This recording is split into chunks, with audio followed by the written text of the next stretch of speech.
미국에서 있었던 일입니다. 대통령 선거를 앞두고 후보들의 경쟁이 치열했습니다.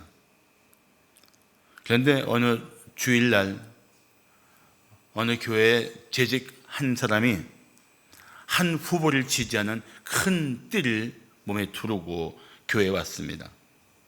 그러자 목사는 그를 제지했습니다. 성도님, 교회 안에서는 그 띠를 풀어주세요. 그 성도가 물었습니다. 이걸 풀라고요? 아니, 이 사람은 정말 훌륭한 후보입니다. 그렇지만 목사는 말했습니다. 그러나 다른 후보를 지지하는 불신자가 그 띠를 보았을 경우를 생각해 보세요. 그 사람은 아마 화가 나서 우리 교회를 멀리하게 될 것입니다. 따라서 구원받지 못할 수도 있습니다. 잠시 부러퉁했던 성도가 마음을 풀고 이렇게 말했다고 합니다. 목사님, 제가 잘못 생각했습니다. 사람들은 구주가 필요한 죄인들이지 공화당원이나 민주당원이 중요한 것은 아닙니다. 영혼 구원이 더 중요하지요. 하고 그 띠를 풀렸다고 합니다. 요즘은 세상 속에서 교회 역할을 다시 한번 생각할 때입니다. 어느 성도는 어디에 가서 교회 다닌다는 말을 하기가 불편하다고 합니다. 심지어 어떤 분은 병원 응급실에 갔는데 교회에 다녀왔는지 물은 후에 받아주더랍니다. 어느 식당은 입구에 교회 다니는 사람 사절이라는 글을 붙여놓기도 했습니다. 우리 교회 다니는 직장인들 중에 교회에 나가지 말라는 엄한 지시를 받고 못 나온 분들도 계십니다. 그것뿐 아니라 사람들이 교회에 대한 적대적인 눈빛은 우리나라에 기독교가 들어온 이후에 최악의 수준이라고 생각합니다. 어떻게 이 지경까지 되었는지 이런저런 이야기를 듣고 보면서 정말 가슴을 쳐야 했습니다. 코로나 우울증과 함께 우리 성도들의 마음이 상당히 힘겨운 상태에 있습니다. 물론 이렇게까지 된 이유를 모르는 게 아닙니다. 그렇지만 우리는 역사 속에서 어떤 기가 막힌 상황도 이겨낸 교회입니다. 최근에 이런 글을 보았습니다. 세상 사람이 교회를 향해 분노하고 걱정해도 교회의 주인이신 주님께서 교회를 지켜주신다. 그뿐 아니라 주님은 지금도 교회를 통해 일하고 계신다. 그리고 교회를 통해 하나님의 은혜를 세상에 증거하기 원하신다. 저는 이 말을 그대로 동의합니다. 그렇다면 우리가 할 일이 무엇입니까? 여전히 교회를 통해서 일하시고 계시고 교회를 통해 세상에 은혜를 베풀기 원하시는 그런 주님의 뜻 가운데 우리가 교회로서 할 일이 무엇입니까? 교회가 바르게 회복해야 합니다. 나는 이 시대에 여러 가지 많은 문제들 속에서 교회의 회복의 때가 되기를 진심으로 기도하고 있습니다. 그렇다면 우리가 먼저 회복해야 할 것이 무엇입니까? 불안과 갈등과 분열로 찢기고 상한 이웃들을 하나님과 화목하게 하는 교회가 되어야 할 것입니다. 자, 그렇다면 성도는 하나님과 세상을 화목하게 하기 위해 어떻게 살아야 할까요? 첫째, 하나님과 화목한 관계를 힘써야 합니다. 우리가 세상을 화목하게 하기 위해서 해야 할 일 첫 번째, 우리가 먼저 하나님과 화목한 관계를 힘써야 합니다.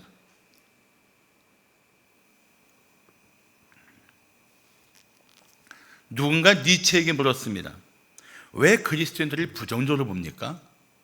그때 니체는 이렇게 대답했다고 합니다.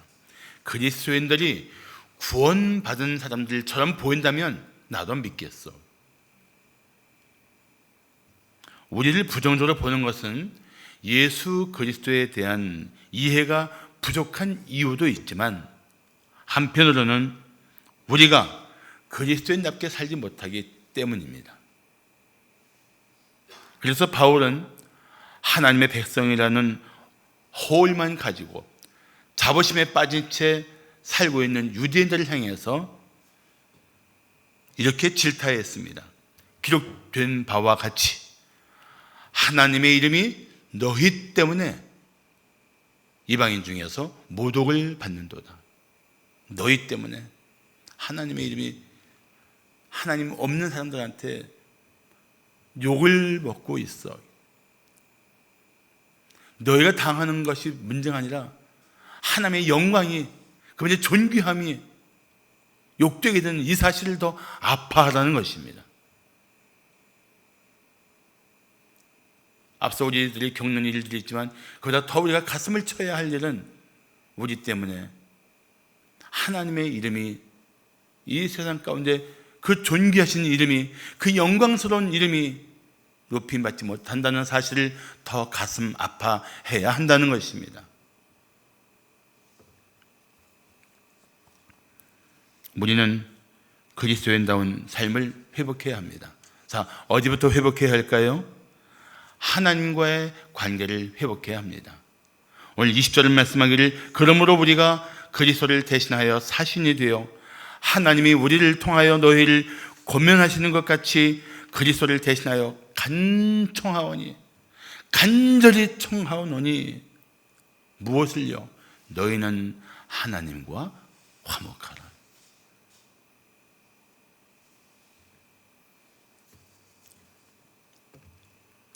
우리가 예수 그리스도를 마음에 영접하는 순간 우리는 특별한 은혜를 받습니다. 저로 말미암아 하나님과 단절된 우리가 하나님과 화목하게 되는 것입니다.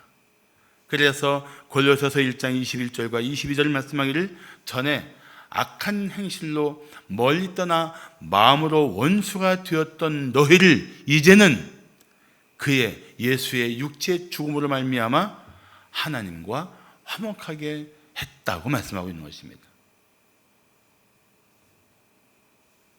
이렇게 십자가의 은혜로 하나님과 화목하게 된 우리가 살면서 하나님과 화목한 관계를 잃어버릴 수가 있습니다.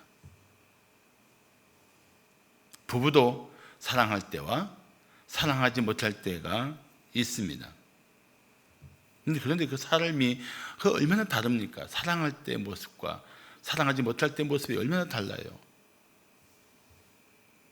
사랑할 때는 너 없이는 못 살겠다고 말하지만 사랑하지 못할 때에는 너 때문에 못 살겠다고 말할 정도로 다르단 말이죠. 하나님과의 화목한 관계도 사랑 속에서 지속되어야 합니다.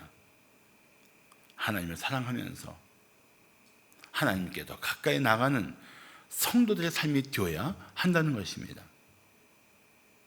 그렇지만 하나님을 사랑하지 않고 세상을 더 사랑한다면 하나님의 사람답게 살지 못하면서 죄에 빠져 살면 하나님과 화목한 관계가 깨어지는 것입니다. 교제를 잃어버리는 것이에요. 그래서 20절에 하나님과 화목하라는 말씀은 지속적으로 하나님과 화목한 관계를 힘쓰라는 것입니다. 날마다 때마다 하나님과 화목하기를 힘쓰는 것, 그것이 바로 성경이 우리에게 말씀하시는 명령입니다. 사도 바울은 부드럽게 간청한다고 말했지만 사실은 이것은 우리의 삶에서 받아들여야 할 명령인 것입니다. 사랑하는 성도 여러분, 하나님과 화목한 관계를 가질수록 우리는 이 땅에서 하나님의 사람답게 살게 됩니다. 지금은 어느 때보다도 하나님과의 관계를 바르게 가져야 합니다. 한번 생각해 보십시다. 성도들이 교회에서 예배하지 못하고 집에서 예배하지만 그 예배의 장점도 있지만 단점도 있어요. 아무래도 예배당에서 하는 것만큼 집중력이 없습니다. 그런 상황을 풀어나갈 수 있는 또 하나의 길이 있는데, 그게 목장교회 모임을 통해서 성도들의 모임을 가지고 서로 격려하면서 함께 은혜를 나누고 믿음을 세워주는 관계가 있어야 됩니다.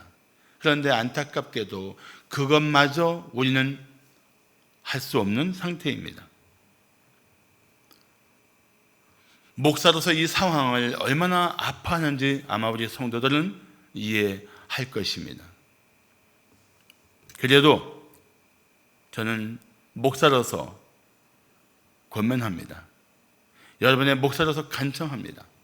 날마다 때마다 하나님과 화목하기를 힘쓰십시오. 그런 삶을 살기 위해서, 하나님과 더 화목한 관계를 누리기 위해서 하나님을 더 사랑하십시오. 하나님의 뜻을 더 힘써 따르십시오. 그래야 이 시대의 아픔을 이겨낼 것입니다. 그리고 신령한 지혜와 능력을 힘입어 살게 될 것입니다. 자, 성도는 하나님과 세상을 화목하게 하기 위해 어떻게 살아야 할까요? 둘째, 화목하게 하는 역할을 감당해야 합니다. 화목하게 하는 역할. 성도는 하나님과 이웃과 이웃을 화목하게 하는 역할을 감당해야 합니다. 인간관계에서 화목하게 하는 사람이 있는가 하면 불화를 만드는 사람이 있어요. 때로 사사건건 시비를 걸고 싸우려는 사람이 있습니다. 쌈딱 같은 사람이 있어요. 그렇지만 우리는 성도로서 이 세상 가운데서 화목하게 하는 역할을 해야 합니다. 여러분들도 잘 아시는 성 프란치스코의 기도문이 있습니다. 주여, 저를 당신의 도구로 써 주소서. 미움이 있는 곳에 사랑을, 다툼이 있는 곳에 용서를, 분열이 있는 곳에 일치를, 의혹이 있는 곳에 믿음을, 그릇됨이 있는 곳에 진리를, 절망이 있는 곳에 희망을, 어둠의 빛을, 슬픔이 있는 곳에 기쁨을 가져오는 자 되게 하소서. 위로받기보다는 위로하고, 이해하기보다는 이해하며, 사랑받기보다는 사랑하게 하여 주소서. 저는 줌으로써 받고, 용서함으로써 용서받고, 자기를 버리고 죽음으로써 영생을 얻기 때문입니다. 이 기도를 다시 한번 보게 되었습니다. 이게 이 시대에 우리가 다시 한번 마음에 품어야 할 기도가 아닌가 생각했기 때문입니다.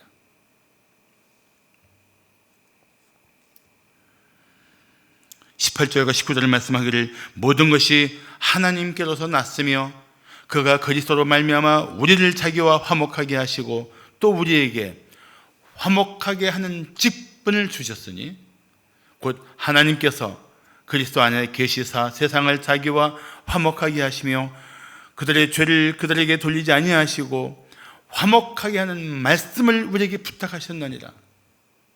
자, 18절과 19절에 두 가지 중요한 문장이 있습니다. 화목하게 하는 직분, 화목하게 하는 말씀.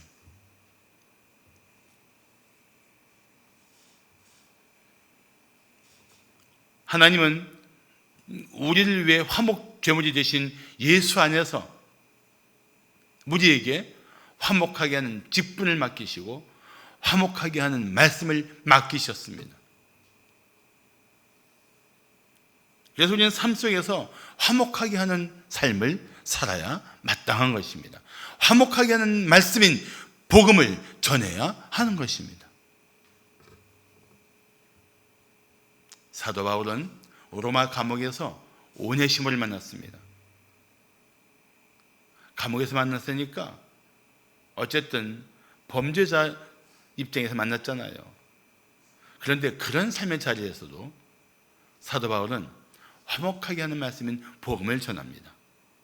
그 복음이 얼마나 능력이 있는지 그 자리에서 오네시모는 자신의 죄를 깨닫고 예수 그리스도를 마음에 구주와 주님으로 영접을 합니다.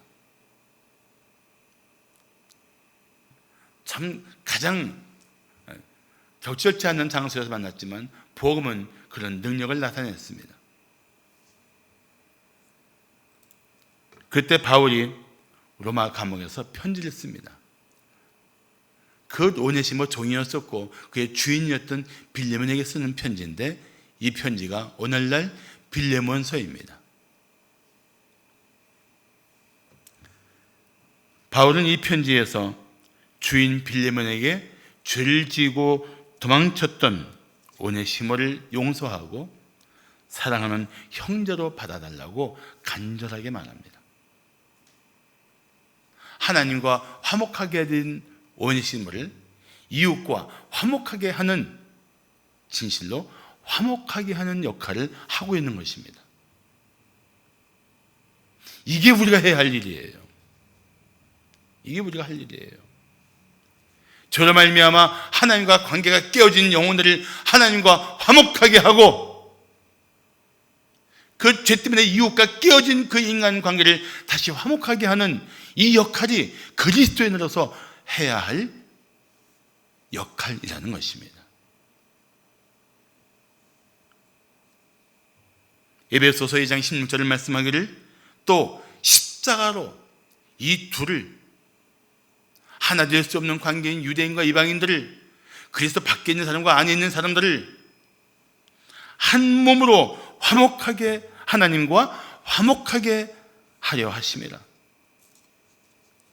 원수된 것을 십자가로 소멸하신다고 말씀하고 있습니다. 십자가는 원수 같은 인간도 화목하게 하는 능력이 있습니다. 그런데 이 십자가를 통해서 열방에 있는 모든 이들을 하나님과 화목하게 하고 이웃과 이웃을 화목하게 해야 할 교회가 그 화목하게 하는 능력을 잃어버리면 우리 이웃은 더 깊은 갈등과 적대적인 관계로 빠져들 것입니다. 교회는 화목하게 하는 중재자가 되어야 합니다. 중재를 위해서 기도해야 되고 중재를 위해 사회적인 노력을 해야 합니다. 그리고 우리 성도들은 모든 삶의 영역에서 만나는 사람들이 하나님과 화목하도록 복음을 전해야 합니다. 이것이 화목하게 하는 직분을 가진 성도다운 삶인 것입니다. 어떤 분은 말할 것입니다. 목사님, 지금이 복음을 전할 때입니까? 부끄러워서 교인이라는 말도 못하겠어요. 그렇지만 저는 오히려 지금이 복음을 통하여 교회가 회복해야 할 때라고 생각합니다. 우리가 실천해야 할 가장 큰 사랑은 이웃에게 복음을 전함으로 하나님과 이웃이 화목하게 되는 것입니다. 그래야 이 복음을 위한 일들을 회복해야 우리는 이 현실적인 위기를 기회로 바꿀 수 있을 것입니다. 다시 간청합니다. 지금은 전염병의 두려움과 경제적인 위기에 빠진 이웃들에게 하나님과 화목하게 하는 역할을 해야 할 때입니다. 복음을 전할 때라는 것입니다. 마지막으로 성도는 하나님과 세상을 화목하게 하기 위해 어떻게 살아야 할까요? 셋째, 화목하게 하는 희생을 각오해야 합니다. 화목하게 하는 희생을 각오해야 돼요. 화목하게 하기 위해서는 희생을 할 수 있습니다.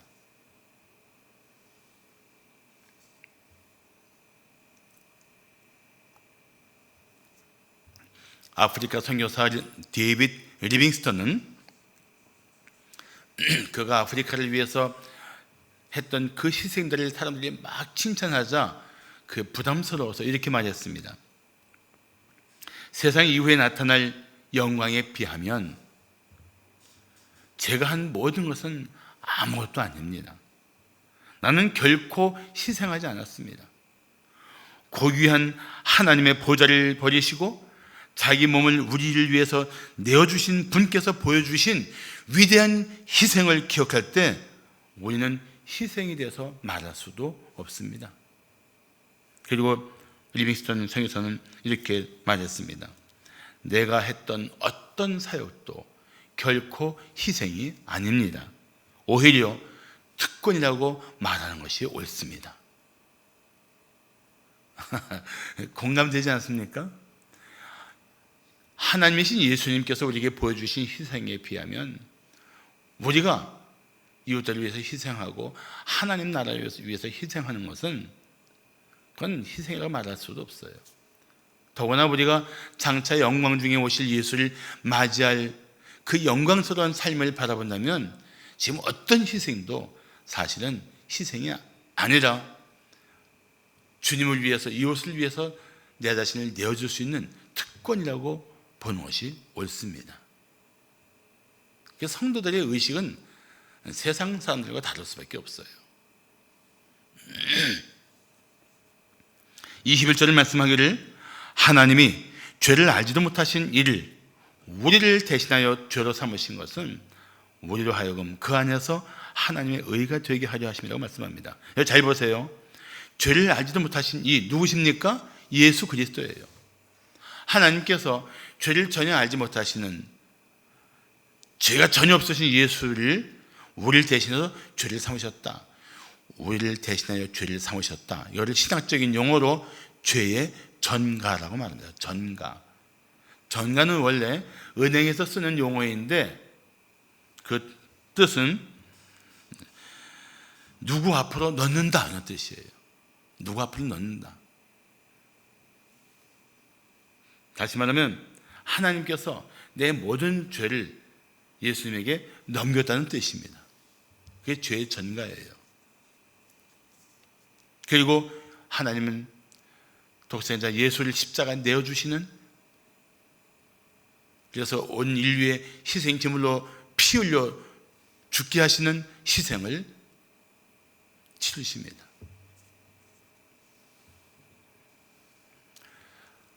하나님에 대해서 한번 생각해 볼까요? 하나님은 본질적으로 사랑이시며 자비와 긍휼이 풍성하신 분이십니다. 근데 또 한편 하나님은 의로우신 분이십니다. 그러니까 죄는 사랑하시지만 죄는 미워하십니다. 이 죄는 반드시 형벌을 하셔야 되는 거예요.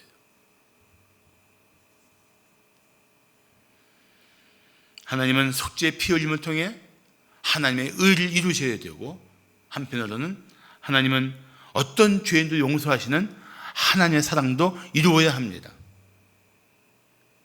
이것을 위한 하나님의 해결책이 바로 십자가예요. 십자가. 십자가에서 예수님께서 우리를 위한 속죄의 피를 흘리심으로 죄에 빠진 인류를 향한 하나님의 진노를 다 담당하시고, 그리고 이제 그 십자가 앞에 나와 예수를 믿는 자는 누구든지 구원하시는 하나님의 사랑을 완성시키셨단 말이죠. 이렇게 하나님의 사랑과 하나님의 의를 영원히 만족시킨 것이 바로 십자가입니다. 십자가. 이 십자가의 은혜 없이 죄인이 하나님께 돌아올 수 있는 길은 없습니다. 이 십자가의 은혜 없이 죄의 구렁텅이로 하나님과 분리된 인간들이 하나님과 화목하게 될 수 있는 길은 전혀 없습니다. 한번 우리 입장에서 한번 생각해 보십시오. 이 세상에서 원수 같은 사람과 화목하게 지내고 싶어하는 사람이 어디 있습니까? 꼴도 보기 싫어 피할 것입니다. 죽어마땅한 사람과 미워서 견딜 수 없는 사람과 화목하게 지내기를 원하는 사람들이 어디 있습니까? 그뿐 아니라 그들을 위해서 희생할 사람은 어디 있어요? 원수를 위해서 나를 희생해야지. 정말 내 인생의 최악의 만남인 저 인간을 위해서 나를 희생해야지. 그럴 사람이 어디 있냐 말이죠. 그렇게 말하는 사람이 있다면 주변의 반응은 이럴 것입니다. 저 사람 미쳤어. 제정신 아니야. 그렇게 하지 않겠습니까? 그런데 하나님은 저로 말미암아 형편없이 된 우리를, 돌아볼 가치가 없는 우리를, 하나님을 거역하고 더 깊은 죄의 늪에 빠져있던 우리를, 흑암의 권세에 사로잡힌 우리를 사랑하셔서 예수를 내어주시는 희생을 치르셨단 말이죠. 화목하게 하기 위한 희생이 있었던 것입니다. 이 하나님의 희생이 이제는 우리 삶의 스타일이 되어야 돼요. 화목하게 하기 위해서 우리는 희생을 기꺼이 각오해야 하는 것입니다. 그런데 우리는 어떻습니까? 희생은커녕 미워하는 감정에 빠져 있습니다. 도저히 참을 수 없다는 생각에 보복하고 싶어 합니다. 우리의 거친 마음대로, 우리의 생각대로 말하고 행동하려고 할 때가 얼마나 많습니까? 우리는 이웃이 하나님과 화목하도록 희생해야 합니다. 우리가 온라인으로 예배하는 것도 사실은 사랑의 희생이라고 말하고 싶습니다. 우리가 방역을 돕고 방역에 협조하기 위해서, 이웃들의 안전을 위해서 목장교회 모임을 갖지 않는 것도 나는 하나님의 희생을 본받은 자세라고 생각합니다. 이보다 더 큰 희생을 하더라도 이웃에게 사랑을 베푸는 교회가 되어야 합니다. 그렇지 않으면 우리는 우리가 마땅히 사랑해야 할 이웃을 잃어버릴 수 있습니다. 우리는 이웃이 하나님과 화목하도록, 하나님께 돌아와서 하나님과 화목한 관계에서 회복하도록 우리는 희생을 각오해야 합니다. 그럴 때 우리 이웃은 하나씩 하나씩 십자가 앞으로 돌아오게 될 줄로 믿습니다.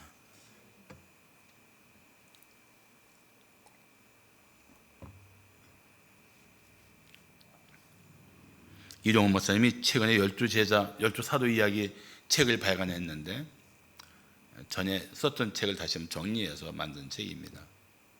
선물하셨길래 이제 읽어보다가 다시 한번 주목했던 두 인물이 있었어요. 한 분은 예수님의 제자 중에 세리 마태입니다. 세리는 친로마주의자들입니다. 로마에 빌붙어서 세금을 걷는다는 이유로 동족에게 과다한 세금을 먹이고 그 세금의 상당한 부분을 착복하는 매국노였습니다. 그런데 예수님의 제자 중에 셀롯이라는 시몬이 있습니다. 셀롯은 그 단어 뜻은 열심이라는 뜻인데 이들은 열심당원 또는 열혈당원이라고 불렸습니다. 이들은 반로마주의자들인데 무력투쟁을 해서라도 로마로부터 독립해야 된다는 그러한 정신을 가진 사람들이었습니다. 실제로 그들은 무기를 사용했고 로마를 여기저기서 공격했던 일들을 감행했습니다. 자, 생각해 보세요. 예수님 제자가 12명인데 하나는 세리로서 로마에 빌붙어 살았던 매국노고, 한 인물은 셀롯이라는 시몬은 로마를 향해서 무력으로 투쟁했던 그러한 애국자입니다. 도저히 그 시대에 살아갔던 삶의 정신이, 삶의 그 방향들이 워낙 틀려서 절대 함께 할 수 없었던 두 사람이 예수 안에서 하나가 됩니다. 더구나 그는 더 이상 친로마 반로마도 아니고 이제는 하나님 나라의 일꾼으로 동역자가 됩니다. 그리고 그들은 복음을 위해서 자신의 전 생애를 바칩니다. 난 이 두 사람의 변화를 보면서 오늘날 우리 성도들이 바로 복음 안에서 다시 하나가 되고 예수 안에서 하나가 되어서 우리 이 땅에서 하나님의 사람다운 삶을 사는 일들의 회복이 있어야 된다고 생각합니다.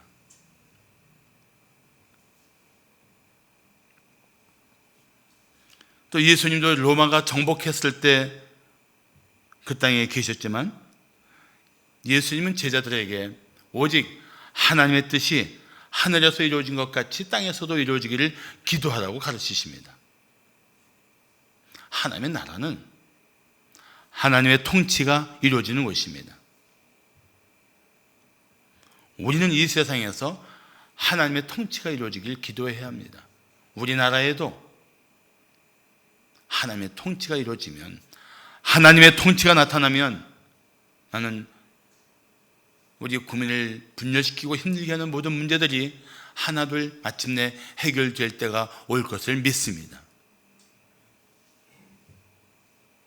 그래서 우리는 하나님의 통치를 바라보면서 우리 민족에 대한 소망을 가져야 되고 우리 자녀와 자손들에 대한 소망을 가질 수 있습니다. 생각해 보십시오. 한 사람이 사탄의 권세에서 돌아와 예수 믿고 구원받으면 그는 하나님의 통치 안에 들어옵니다. 이게 하나님 나라 확장이에요. 이게 하나님 나라 확장입니다.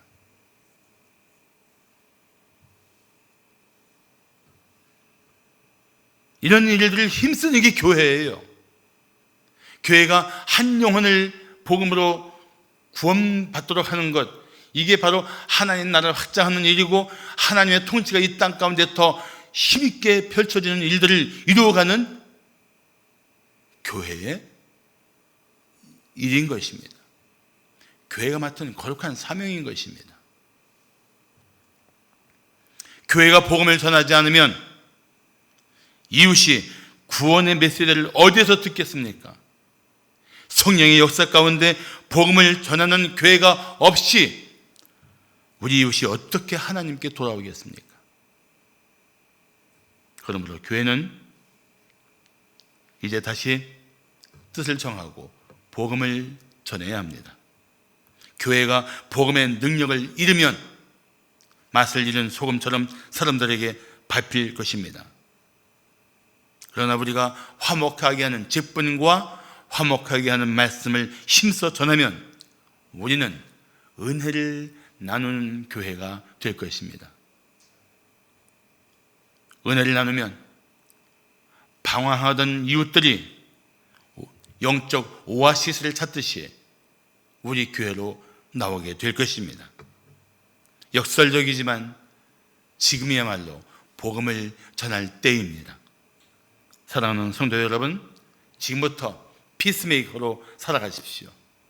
하나님과 이웃을 화목하게 하고 이웃과 이웃을 화목하게 하는 피스메이커로 살아가는 우리 성도들 되시기를 축복합니다. 그러므로 다시 힘을 내십시오. 교회가 우리 민족에게 소망의 빛을 비추어야 할 때입니다. 그 소망을 가지고 우리가 화목하게 하는 하나님의 사람들로 더 힘써 살아가야 할 것입니다. 할렐루야. 기도하겠습니다.